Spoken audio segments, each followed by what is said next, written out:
Assalamualaikum warahmatullahi wabarakatuh. Nama saya Muhammad Naufal Fadilah dari kelas 48 IF 4807. Akan menjelaskan apa itu database. Yang pertama ada konsep dasar database. Database adalah data yang terkumpul dan terorganisir secara logis dan saling berkaitan. Nah, data dalam database dapat berupa fakta yang disimpan dalam media komputer. Nah, informasi adalah data yang sudah diproses sedemikian rupa sehingga meningkatkan pengetahuan pengguna. Poin kedua ada kelemahan pemrosesan file tradisional. Yang pertama ada ketergantungan program dan data. Program dan data memiliki keterikatan yang sangat erat sehingga jika ada perubahan pada data berdampak pada programnya. Yang kedua ada duplikasi data. Data seringkali disimpan dalam beberapa file yang berbeda sehingga menyebabkan ketidakefisienan. Yang ketiga ada keterbatasan dalam berbagi data. Karena keterbatasan format penyimpanan menyulitkan untuk berbagi data. Selanjutnya ada waktu pengembangan yang lama karena keterbatasan pemrosesan yang dilakukan secara manual atau satu persatu. Yang terakhir ada pemeliharaan program yang berlebihan. Perubahan pada data memerlukan perubahan yang sangat besar pada program tersebut.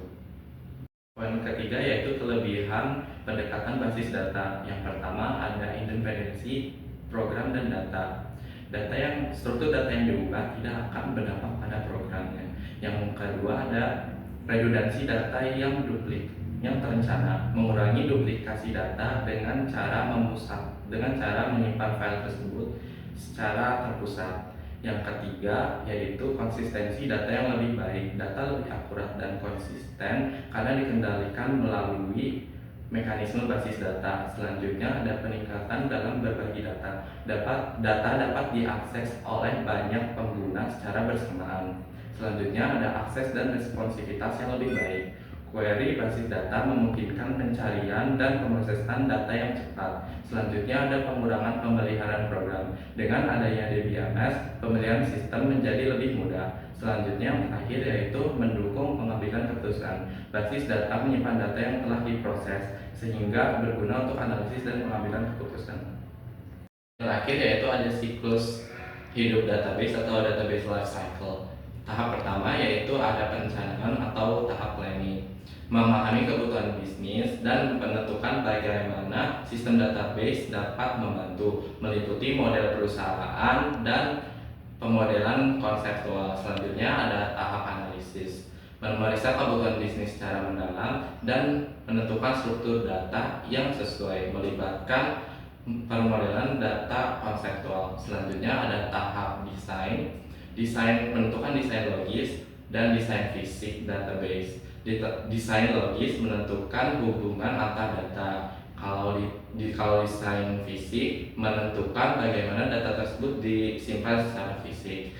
Nah, yang selanjutnya ada tahap implementasi, membangun database, menulis program dan melakukan uji coba sebelum dijalankan. Selanjutnya ada tahap maintenance atau tahap memelihara,